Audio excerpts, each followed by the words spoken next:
everybody, it's Brittany and welcome back to my cooking channel. Today I am going to be making turkey tetrazzini using the leftovers from Thanksgiving. You can also use this recipe with chicken, ground chicken, or ground turkey. So I hope you keep on watching and enjoy. Okay, the ingredients for turkey tetrazzini are, this is about 4 cups of turkey. I'm using dark meat. Peas, cream cheese, olive oil, white wine, crushed red chili flakes, shredded cheese. I'm using smoked cheddar and mozzerella, some melted butter, grated cheese, this is pecorino, salt, pepper, fresh breadcrumbs, mushrooms, those are, I think those are cremini, green onion, and I just separated the whites from the greens, sun-dried tomatoes, and garlic. Oh, and also this is spaghetti that I just broke in half, and it's just a regular package, and I undercooked it slightly, so it's a little bit more raw than al dente. Okay, let's get started. So here I have a pretty large cast iron skillet. You don't have to use cast iron, but you just want a nice big skillet to add all your ingredients. And the first thing that I'm going to do is I'm just gonna saute the white parts, or the whitish parts of the green onion and the garlic, and all of the measurements will be down below in the description box. Okay, you just want to kind of wake up those smells a little bit, and then we're gonna go ahead and add the mushrooms. Point, I like to add some salt and pepper, and also some crushed red chili flakes. I'm just using like 1/4 teaspoon. Okay, so we're just going to go ahead and start to saute this just for about 2 minutes, and then I'll show you the next step. Alrighty, so the liquid is starting to release from the mushrooms, so then at this point we're going to add our cup of white wine. You could use like Pinot Grigio. I happen to have Chardonnay, so that's what I used. I don't really, as long as it's like a drinking wine for me, I think that that's pretty much good enough. So at this point, all we're going to do is we're going to wait for the wine to evaporate almost completely.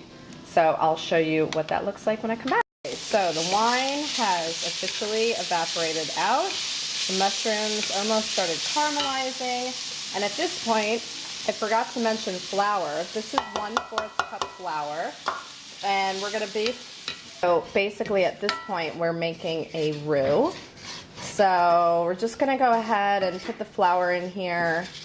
And I know it looks lumpy, but it doesn't really matter because we're going to add chicken stock or turkey stock, whatever kind of stock you have. Vegetable stock is even okay.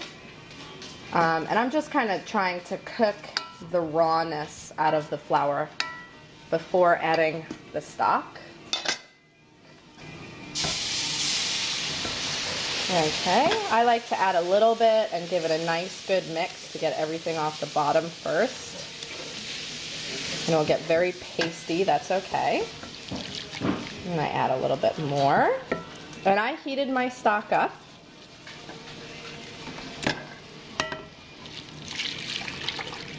Okay, and we're going to wait until this gets creamy, and then I'll show you the next step. Okay, so it's been about 6 minutes, and I let the gravy get nice and thick. I tasted it for salt and pepper, adjusted the seasoning. It's really, really delicious. So now at this point, you're going to add your cream cheese. And you can also use heavy cream. You could also probably use like some lower fat milk if you wanted, but I would suggest to add more flour if you're going to do that and make a larger roux. That way it's still going to be nice and thick and creamy.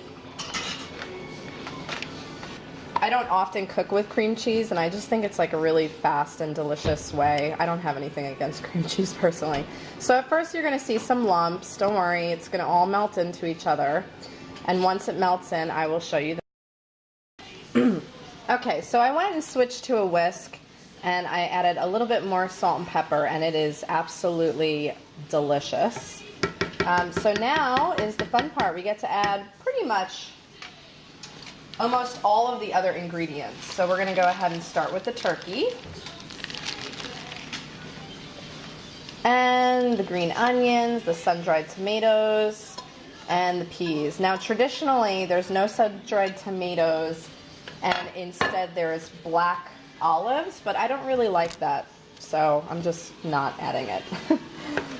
And at this point we're also going to add our cheese. Now obviously this is a rich dish, okay?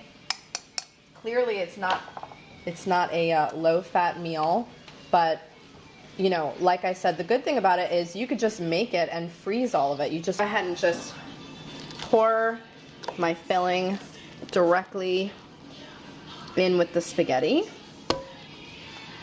And I'm gonna give this a good mix. The heat is off. I'm just using the pot because I had already dirtied it from making the spaghetti. So I figured why not use what you got. Okay, so this is the breadcrumb mixture next to the grated cheese, which is right here. Go ahead and pour the melted butter into the breadcrumbs. And I'm not using that much melted butter, just about 2 tablespoons, and maybe a little extra olive oil because if you hadn't noticed, it's a pretty fattening dish already, so. Alright, so I just went ahead and I greased my baking dish, and I also have a smaller baking dish as well that I'm going to freeze. Meanwhile, we are preheating our oven to 350. Okay. So I'm just going to go ahead and pour some of this in this dish.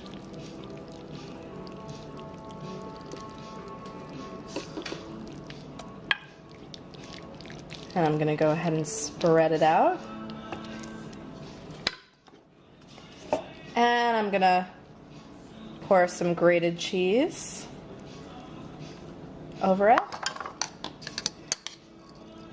And some fresh breadcrumb as well.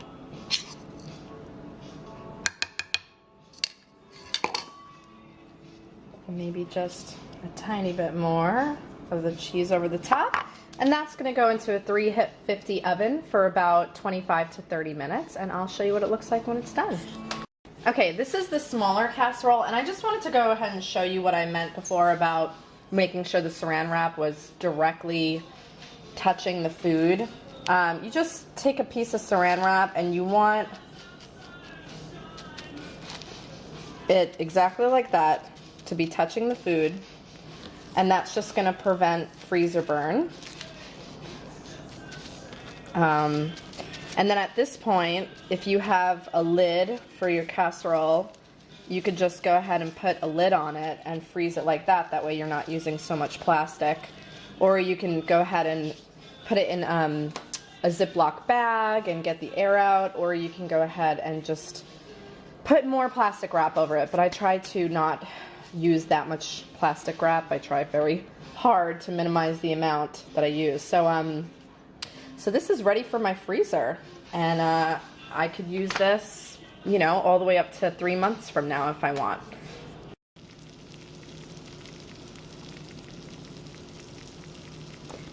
Okay, it just came out of the oven. It baked for about 30 minutes, and then I put the broiler on at the end just to get the top a little crispy. I'm gonna let it settle just for about 10 minutes, and then it's gonna be ready.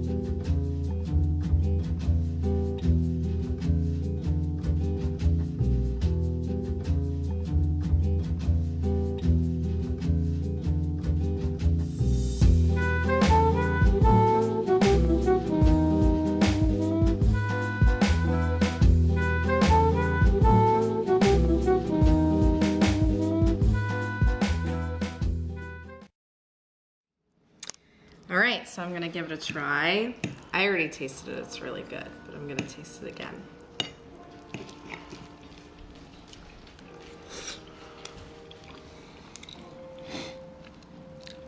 Really good. Very comforting. I'm glad I put the sun-dried tomatoes in there instead of the black olives, because I just feel like it adds a sharpness, a little bit of a freshness. And the cream cheese was actually a good way to go. because that has a little tang as well, so the richness is kind of cut. So this is a great recipe. I hope you give it a try. And until next time, guys, bye.